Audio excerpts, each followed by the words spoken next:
Bonjour à tous et bienvenue sur La Retraite à 40 ans, le podcast pour prendre sa vie en main. Chaque dimanche, retrouvez une personne comme vous qui échange sans fil sur ses origines, ses ambitions, ses aspirations, sa relation à l'argent. Je m'appelle Victor Laura, je suis l'expert français du frugalisme et du mouvement FIRE, Financial Independence and Retire Early, indépendance financière et retraite précoce. Retrouvez mon livre La Retraite à 40 ans, c'est possible aux éditions Larousse.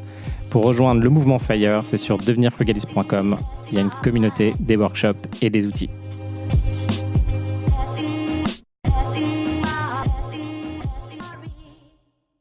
Bonjour à tous et bienvenue dans un nouvel épisode de La Retraite à 40 ans. Moi c'est Victor, 38 ans, pas mal d'appartements, quelques dizaines voire centaines et je vous aide à faire des investissements locatifs. On signe entre 1 et 3 millions par semaine et à reprendre des entreprises. Objectif qu'on reprenne une entreprise par semaine. Comme ça vous savez tout. Et aujourd'hui on va revenir sur concrètement la délégation de mes appartements et qu'est-ce que ça a donné dans le temps. Et on va pouvoir bosser ça ensemble. Alors pour tout savoir, de mon côté, je suis monté à peu près jusqu'à une cinquantaine de lots, donc une cinquantaine d'appartements, en n'ayant pas de gestion pour mes différents appartements, jusqu'à me dire, ok, c'est temps de vraiment mettre en gestion une partie d'entre eux, et j'en ai gardé jusqu'à aujourd'hui, certains en direct. Alors pourquoi j'ai fait ça et pourquoi aujourd'hui je décide d'accepter de gagner moins et d'en mettre un certain nombre en délégation. Alors ce qu'il faut bien comprendre, c'est qu'il y a beaucoup de personnes qui sont plutôt les vrais investisseurs immobiliers qui vivent de ça. Finalement, ils passent à un stade où ils gardent une grande partie de leurs appartements en gestion directe. Et il y en a beaucoup qui font ça, quitte à prendre un petit peu une aide extérieure ou du moins les placer en gestion, mais ce n'est pas vraiment une gestion vraiment active. Alors pourquoi on fait ça quand on a des appartements et pourquoi on ne les place pas et on ne met pas ça en gestion ? Parce que simplement, la gestion, dans beaucoup de cas, ça ne se passe pas très bien et on tombe sur des intermédiaires qui, sur le papier, semblent faire une bonne gestion, mais en réalité font les choses beaucoup moins bien que ce qu'on fait réellement. Et le coût réel d'une mauvaise gestion, il y en a plusieurs. Il y a le coût déjà d'avoir sourcé des candidats et locataires qui ne sont pas de bonne qualité et qui vont se mettre en impayé. Ça va lancer des procédures de 2 ans et c'est un enfer. Nous mettre des locataires qui potentiellement vont dégrader le logement et ça va être un enfer. Nous mettre aussi dans des situations où justement gérer des expulsions seront maltraités et il y a des délais respectés. Et en France, si vous ne faites pas attention entre la congé hivernale, entre les différents courriers que vous pouvez ou devez envoyer, entre les différents rapports entre un avocat, un huissier et bien comprendre les situations. Bref, tout ça fait que ça peut durer 2-3 ans. En fait, on tombe dans un système qu'on peut retrouver dans les administrations un peu françaises ou sinon dans beaucoup d'entreprises où finalement vous avez beaucoup d'échelons, beaucoup de personnes qui font beaucoup de choses, mais c'est jamais le projet de personne. Et quand c'est jamais le projet de personne, quand il n'y a pas quelqu'un qui est owner et accountable, donc qui prend la responsabilité du projet, ben voilà, ça enfle. Les coûts, ils enflent. Alors, les coûts de relocation, ils enflent. Les coûts de travaux, ils enflent. Les coûts d'expulser quelqu'un, ça enfle. Et en plus, quelqu'un a oublié de faire un truc et on s'en fout un peu parce qu'on en a plein de dossiers, etc. Et puis finalement, le gars, il n'est pas expulsé. Bref, tous ces trucs-là, vous allez forcément être confronté à ça un jour à l'autre, sauf si vous restez vraiment justement comme ceux qui ont bien géré leurs invests et qui sont restés proches de ça. Vous allez de toute façon essayer de trouver des techniques pour déléguer et potentiellement vous allez être confronté à ce genre de choses et vous êtes obligé de le vivre indirectement pour comprendre ce que c'est. Donc il y a toute cette partie de gestion de locataire et puis il y a aussi toute la partie de la dégradation du logement. C'est-à-dire que quand on place en gestion un appartement, en fonction de ce que doit faire l'agence, de temps en temps il y a l'appartement qui se dégrade ou il y a l'immeuble qui se dégrade. Et là, les interventions qui vont être proposées ne sont pas forcément les meilleures interventions de meilleure qualité, etc. Quand vous gérez de l'IMO, il y a un moment, ce qui vous fait gagner de l'argent, c'est de bien négocier avec tous vos partenaires, de trouver les partenaires qui sont bons pour régler les bons problèmes et faire les bons travaux au bon moment. Et ça, c'est une expertise à avoir. Et les agences ne sont pas forcément dans ces critères-là. Du coup, il y a toute une partie, d'ailleurs je pense à Bruno qui a Monsieur Hugo, lui aussi il a beaucoup d'appartements qu'il a en direct en fait. Il a beaucoup d'appartements, il a quelques appartements en Ile-de-France, je ne sais plus, plus une dizaine je crois d'appartements en Ile-de-France, et il les gère en direct parce que comme ça il est en alerte sur ce qui se passe et il peut préserver du coup la qualité finalement de ses logements. D'ailleurs c'est pour ça qu'il a créé Monsieur Hugo pour pouvoir gérer au plus près ses appartements parce que finalement quand vous les placez en gestion c'est pas super. Moi je me suis retrouvé à un truc, c'est Quand vous rajoutez un appartement, et c'est un calcul que j'avais fait, c'est entre 2 et 4% de charge mentale supplémentaire. Je décris la charge mentale comme le nombre d'heures que vous pouvez travailler en étant full actif dans votre semaine. Donc si vous avez des temps donc c'est par exemple vous êtes en train de bosser, en train de creuser vraiment un sujet, vous avez une compétence, je sais pas, vous êtes avocat, vous êtes en train de vraiment relire des contrats concrets pour vous assurer que ça marche bien. Vous êtes développeur, vous êtes vraiment en train de bosser avec votre cerveau pour coder, quoi. Donc ces moments, disons que vous faites 35 heures par semaine, 60 heures par semaine, peu importe ce que vous faites, vous prenez ce nombre d'heures que vous faites, dès que vous allez acheter un appartement, vous allez avoir 2% de charge mentale supplémentaire. Du coup, si vous en faites 10, vous allez avoir 20% de charge mentale supplémentaire. Et c'est un peu ça le sujet. C'est-à-dire que l'immobilier, ça va vous rajouter de la charge mentale, donc quand vous le gérez vous-même. Il y a des moments où il ne va rien se passer. Par exemple, moi, il y a des appartements. Généralement, quand vous avez par exemple des colocs en Ile-de-France, pendant 17 mois, 2 ans, il ne se passe rien, vous n'avez quasiment rien à faire. De temps en temps, peut-être une fois tous les 2 ans, vous avez un dégât des eaux. Une fois tous les 3 ans, vous avez un truc à remplacer. Et une fois tous les 2 ans, vous avez un locataire qui part. Donc, chaque année, grosso modo, vous avez un locataire qui part si vous avez 3-4 locataires dans votre colocation. Ce qui est marrant d'ailleurs en ce moment, et puis je vous dirai pourquoi moi aujourd'hui j'ai pris une décision. Et là, à un moment, vous vous rendez compte que payer une agence locative, et là, moi, il faut que je renégocie. Donc, je bosse aussi avec Okoro. Ils sont bien pour des choses, mais j'ai refait les calculs sur un de mes appartements. Ils me prennent 26% de commission. Donc, ça devient déconnant parce qu'on vous dit que c'est du 8% ou du 10%. Sauf qu'après, on vous prend des sommes d'argent lorsqu'il y a des remplacements de locataires et quand vous faites les vrais calculs de combien ça vous coûte. Et en plus, si vous regardez concrètement les travaux qui sont générés et à quel prix sont faits par rapport à ce qui devrait être fait, vous vous rendez compte que, de temps en temps, c'est un peu déconnant. Il faut savoir que, comme dans un syndic, quand un entrepreneur va bosser avec un syndic, il va faire 30% d'inflation sur ses coûts normaux, voire il va doubler les prix. Parce que vous savez que vous avez un syndic qui vient tout le temps et que les gars veulent juste pas se faire chier. Donc quand vous avez un mec qui repeint votre cage d'escalier, à moins que vous ayez quelqu'un qui challenge et c'est un peu ça le problème, parce que quand on est dans un syndic, c'est-à-dire pour un immeuble, et vous avez envie de rénover la cage d'escalier, personne ne veut vraiment s'en occuper. Vous payez des mecs pour qu'ils vous sélectionnent un entrepreneur qui fasse le boulot et qui se tire pas déjà avec l'argent. Mais par contre, généralement, c'est du 30 à 2 fois le prix que ce que ça coûterait si vous le fassiez d'une façon un peu plus costaud et un petit peu plus organisée. Et bon, ma problématique, c'est qu'à un moment, donc le nombre de lots augmentait. Et là, vous pouvez regarder un autre épisode que j'avais fait, sauf que quand vous augmentez votre nombre de lots, vous augmentez votre charge mentale. Et vous arrivez à un stade où vous vous dites, ok, c'est où ? Quel est l'endroit où finalement, par rapport à la vie que je veux et surtout par rapport à l'argent que vous pouvez créer, quel est l'endroit où je veux consacrer mon énergie ? Alors, dans l'immobilier, pendant pas mal de temps, et moi c'était mon cas, j'avais une problématique, c'est-à-dire que mes premiers appartements que j'ai achetés à Paris n'étaient pas en cash flow positif. Ce qui fait, et en plus, moi je regardais ma balance en fait de cash flow d'appartement en mettant ma résidence principale à chaque fois. Donc disons, pour faire un exemple simple, que j'habite à Paris dans un appartement qui me coûte 2 000 € par mois, avec l'emprunt et les charges. Je commençais avec un cash flow de moins 2 000 € par mois, et après je rajoutais mes cash flows positifs des autres investissements. Donc si j'avais un immeuble qui me faisait 300 € par mois de cash flow positif, je faisais 2 000 plus 300, j'étais à moins 1 700. Donc déjà, il fallait que je regagne mon cash flow négatif de ma résidence principale, ce qui est assez logique. C'est un peu comme ça que je le voyais.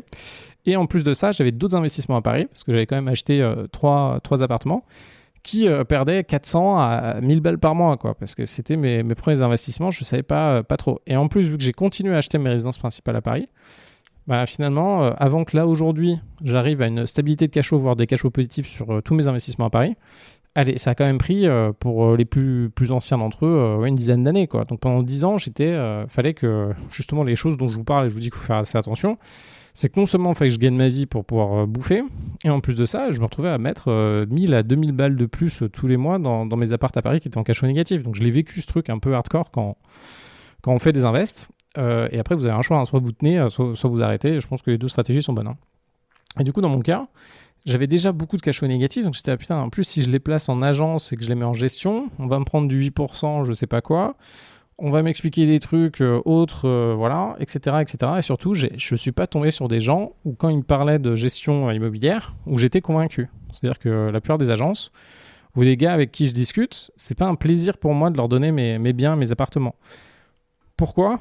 Parce que je réalise que les mecs, tout de suite, c'est des commerciaux. Ils vont signer des contrats où, voilà, je repense à Century 21 à 3.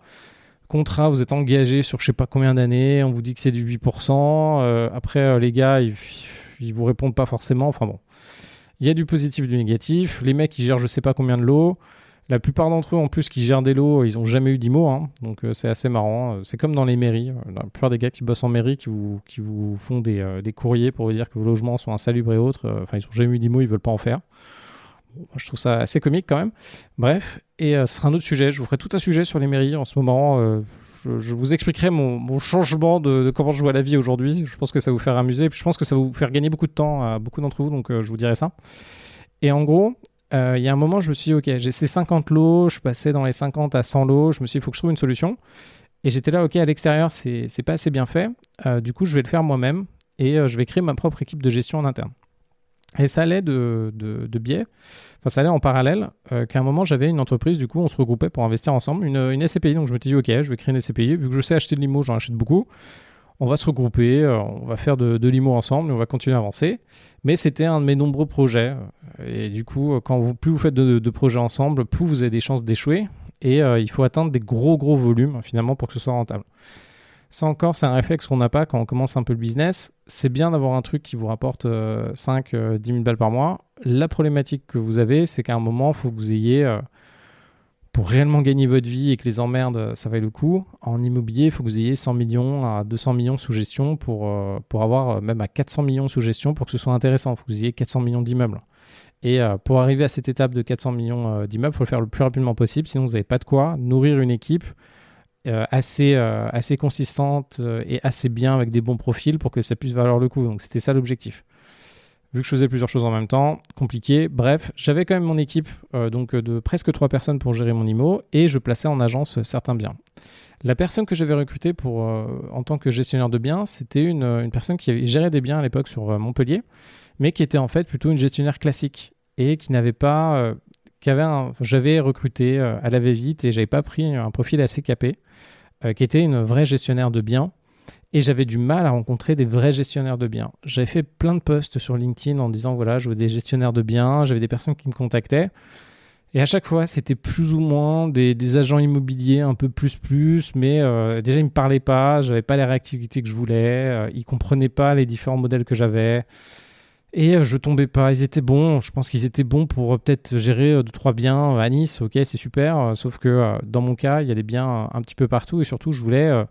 des personnes qui comprennent comment maximiser le rendement de mes biens, qui sont en vraie faculté d'avancer, qui me parlent quand je parle avec eux, qui soient très bons en business, à la limite qu'on soit à peu près au même niveau d'un point de vue compréhension de l'IMO, et je n'arrivais pas à trouver ces profils-là. Donc j'avais fait ça, donc finalement je me suis retrouvé en direct avec mes biens, j'en ai passé beaucoup en agence, mais je n'avais pas passé mes biens à Paris et Île-de-France, donc une dizaine de biens, plus d'une dizaine de biens, je ne les avais pas placés en agence. Pourquoi ? Parce que je les ai en direct et finalement, c'est sur ces biens-là, ils sont pas loin, ils sont assez faciles à gérer. Souvent, j'ai fait les travaux moi-même, je les ai achetés moi-même et j'ai une grande compréhension de ces biens-là. J'ai des colocs qui tournent bien et où il n'y a pas trop de problèmes. Et je me dis, ok, je suis au maximum à 1 heure de bagnole de chacun de mes biens. Alors, pour ceux qui n'habitent pas à Paris, moi, j'habite dans le centre de Paris. Allez juste faire, 8 km pour aller... à Aubervilliers où j'ai des colocs, ça me prend 1 heure. Hein. Donc, c'est juste pour que vous compreniez, parce que le périph' il est à 50 aujourd'hui. Il y a des embouteillages tout le temps. Et généralement, quand vous faites des visites, c'est pas le matin. Moi, j'aime bien faire des visites le matin à 5 heures avant que le périph' se réveille. Vu que là, en plus, il fait chaud, il y a eu la canicule. Maintenant, les gens se réveillent beaucoup plus tôt. Donc, le périph' est bouché à 6 heures. Enfin, c'est la cata, quoi, en ce moment. Bref, donc, j'avais décidé de gérer ces biens-là en direct et de les garder. Sauf que, là, qu'est-ce qui s'est passé ? Donc, j'avais du coup mes équipes, donc presque 3 personnes qui géraient mon IMO. J'avais ma boîte d'IMO à côté, on achetait des biens tous ensemble et on les mettait en location. Sauf qu'à un moment, d'un point de vue business, j'ai dû... un de mes associés qui a voulu se refocaliser et retourner sur une autre boîte qu'on avait faite. Bref, il y a eu un gros bordel sur tous les trucs. Et là, il fallait décider de quels étaient les business qu'on garde ou qu'on garde pas. Et du coup, ce qu'on a décidé de faire, c'est de shut down beaucoup de projets. Parce qu'on n'était pas en capacité de maintenir tous ces projets-là. Donc, j'ai shut down finalement la foncière qu'on avait créée. Et à ce moment-là, j'avais ce profil qui bossait, la partie des équipes qui bossait un peu sur l'IMO, et je voulais qu'il gère mon IMO, l'IMO de mon associé et l'IMO de la foncière. Bon, ça se passait pas super bien, j'avais pas eu le temps. Je pense qu'il y avait une problématique de niveau au début, une problématique d'accompagnement de mon côté, une problématique de potentiel final. Et la personne était plutôt en job alimentaire qu'autre chose. Et pour ces boulots-là, il ne faut pas avoir une personne qui est en job alimentaire. Et du coup, on a décidé d'arrêter la foncière. Donc, j'ai décidé d'arrêter toute mon équipe de 3 personnes qui géraient mon IMO. Je me suis retrouvé du coup avec tout l'IMO en direct. J'ai fini par remettre tout en gestion un peu à la va-vite avec des gestionnaires sur place. Donc, un petit peu ce qu'on peut faire. Donc, des agences un petit peu partout, sauf l'immobilier à Paris. Et là, récemment, qu'est-ce qui s'est passé ? Là, ça fait quelques temps que je me demande un petit peu quels sont mes prochains challenges, qu'est-ce que je veux faire. On passe tous par des phases un petit peu d'évolution comme ça. Là, aujourd'hui, de mon côté, il y a eu pas mal d'évolutions. LinkedIn, donc moi, j'étais top 100 sur LinkedIn. Je suis plus top 100 sur LinkedIn. Ça marche quand même beaucoup moins bien. Je pense que l'IMO aussi est un peu plus impacté aujourd'hui sur l'investissement et tout. Et je me demande qu'est-ce que je fais demain. Est-ce que je continue à en accompagner certains d'entre vous? J'en accompagne quand même moins qu'avant. Je me dis, qu'est-ce que je fais de ce côté-là? De l'autre côté, il y a quand même les reprises de boîte. Enfin, je fais pas mal de trucs. C'est sympa. C'est pas l'année, cette année, c'est pas l'année où je gagne le plus d'argent non plus. Donc je regarde un peu ce qui fonctionne à droite à gauche. Et là, en même temps, j'ai eu sur une de mes colocs à Aubervilliers 3 départs. En même temps, j'ai eu 2 départs sur une coloc à Paris.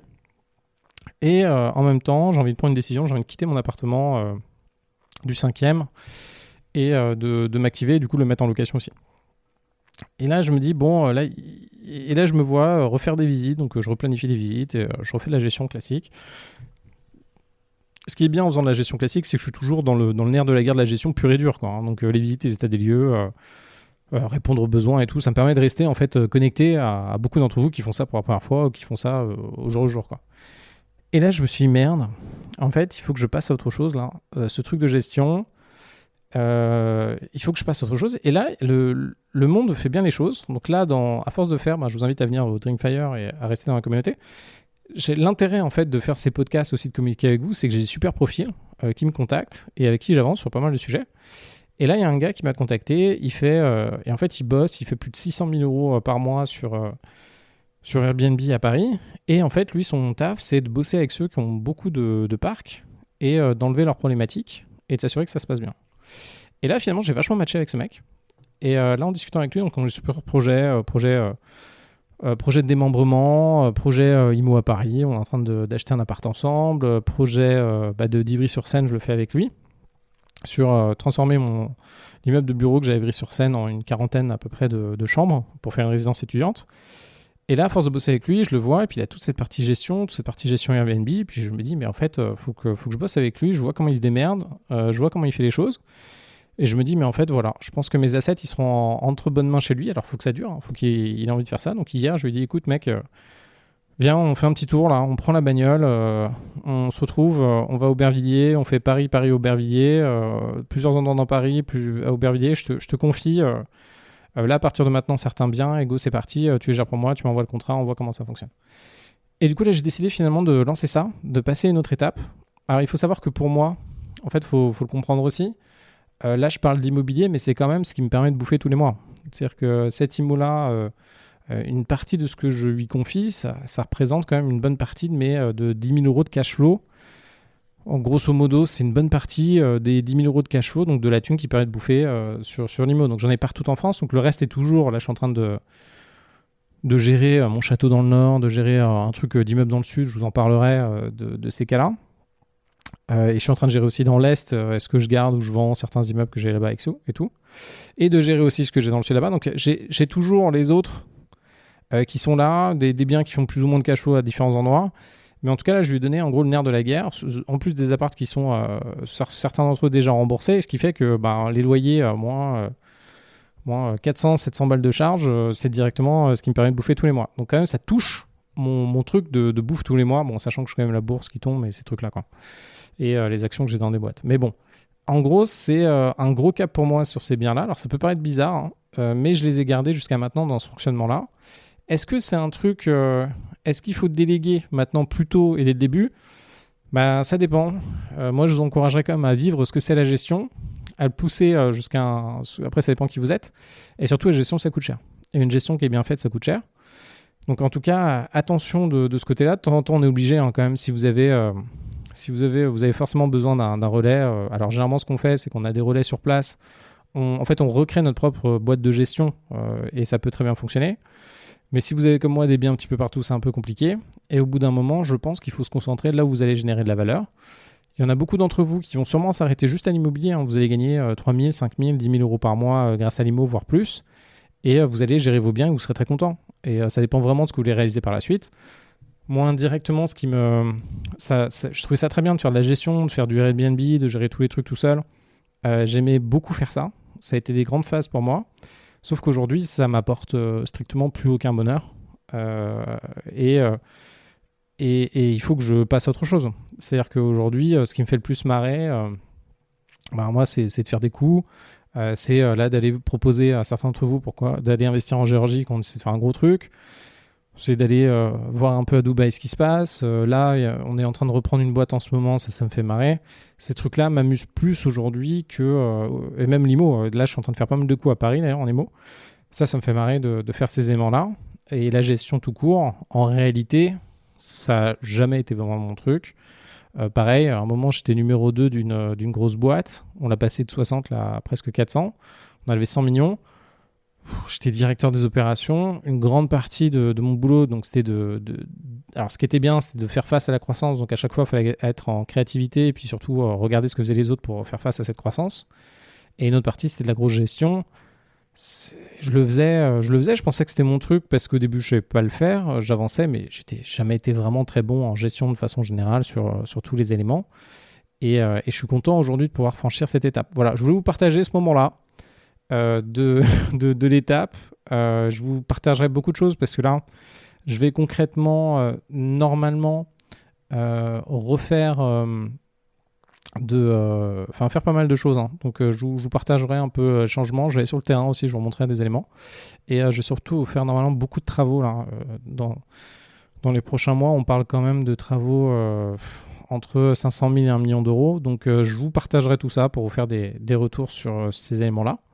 Et n'hésitez pas à m'envoyer des petits messages sur Insta, sur LinkedIn et à très vite.